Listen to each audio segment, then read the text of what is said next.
সব নির্ভর পরিবেশে আমরা ভোট দিতেছি।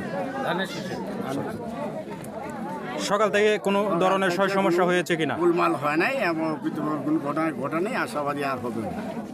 জি, খুব সুষ্ঠু নির্বাচন হচ্ছে, শান্তিপূর্ণ নির্বাচন হচ্ছে। আপনারা অতীতে দেখেছেন তত্ত্বাবধায়ক সরকারের অধীনে নির্বাচন বা হাসিনার অধীনে নির্বাচন, এবার তো অন্তর্বর্তীকালীন সরকারের অধীনে নির্বাচনটা কেমন লাগছে আপনার? অনেক ভালো, অনেক ভালো। দিন শেষে আশা কি করছেন? আশা করছি ভালো রেজাল্ট আসবে এবং আমরা বিজয়ী হব এবং সুষ্ঠু নির্বাচন হচ্ছে, যে নির্বাচন অতীতে কোন সময় এরকম হয় নাই। ওয়ালাইকুম আসসালাম। ভোট দিয়েছেন? জি, ভোট দিয়েছি। তরুণ ভোট হিসাবে এটা কি আপনার প্রথম ভোট ছিল? এটা আমার তৃতীয় ভোট।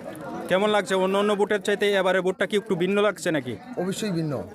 বিগত দিনগুলোতে 17 বছর স্বৈরাচারী সরকার আমলে যেমন ভোট হয়েছে, এরকম সুশৃঙ্খল ভোট, এরকম নিরপেক্ষ ভোট আদৌ পর্যন্ত আমি না, আমার মনে হয় কেউ দেখে না।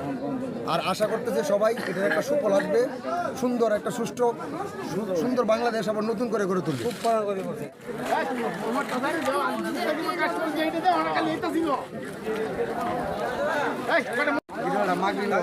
আলহামদুলিল্লাহ